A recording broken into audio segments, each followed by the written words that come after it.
Hello and welcome back to Happily Committed. My name is Coach Adrian, and today I want to talk about infidelity again.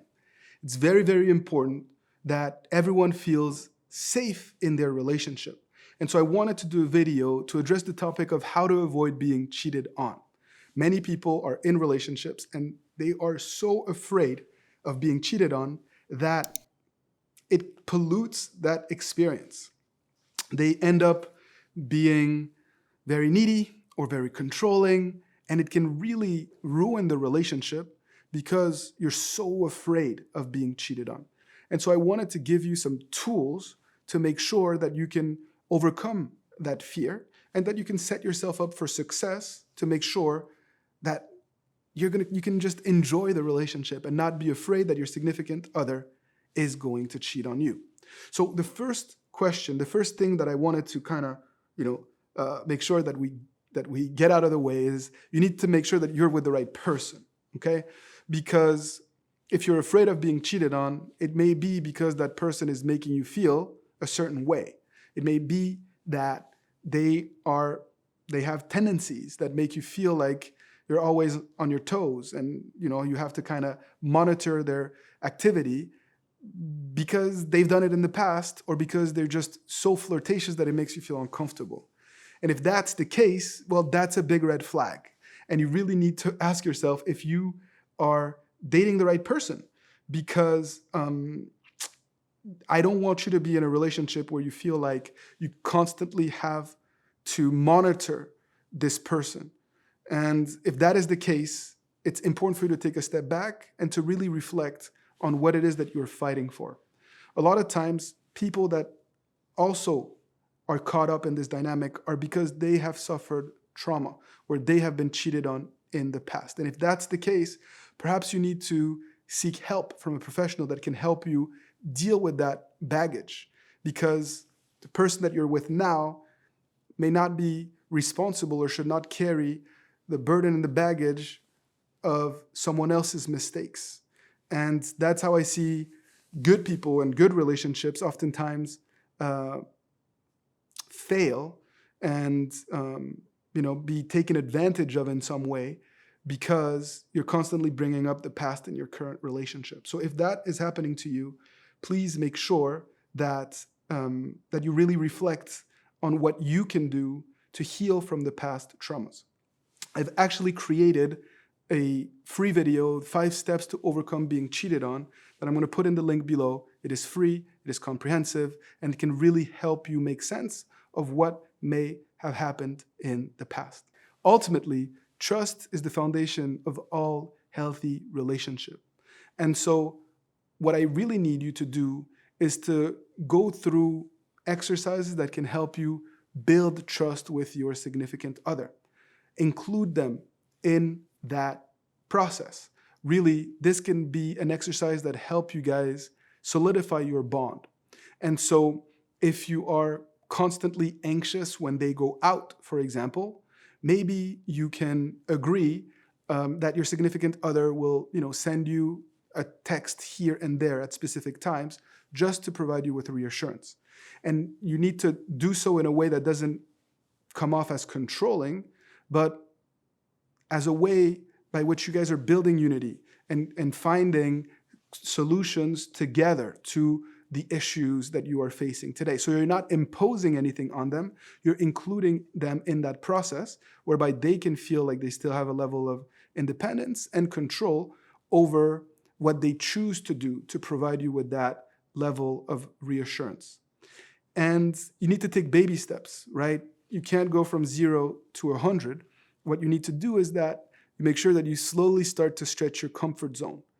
And it's important to really give your significant other an opportunity to showcase that they can be trusted.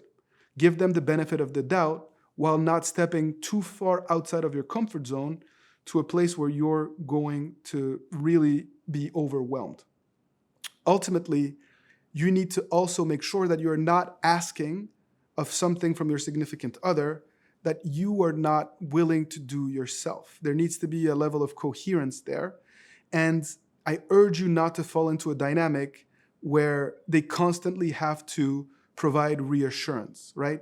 You need to be able to channel that anxiety linked to being cheated on in a constructive way. And so instead of just focusing on them and putting that responsibility on them, try to find alternative means by which you can build that level of confidence. And perhaps it can be through a social activity, or perhaps it can be by fully immersing yourself and stretching your comfort zones in other ways, in other aspects of your life, because it's all connected.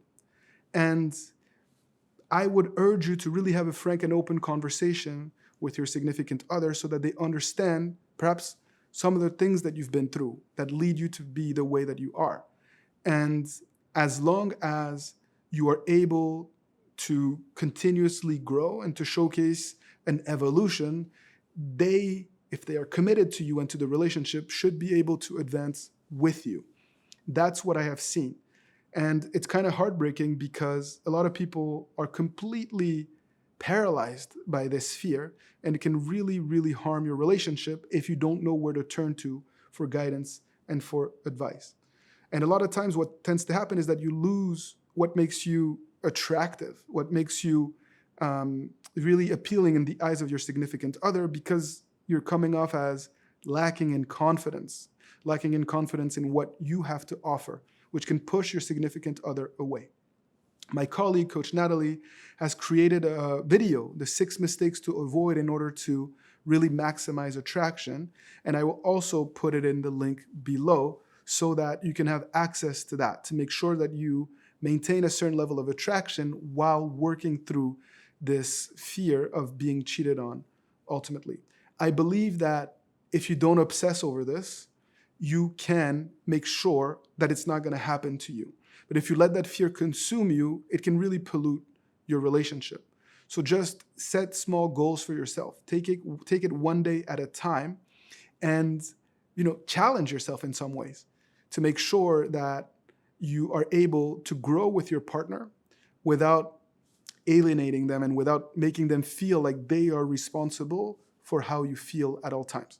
So it is a constructive approach to building a level of confidence and a sense of well-being that can enable the relationship to flourish. That is what is at stake here, and that is what I hope you will be able to put forward in your life and in your day-to-day.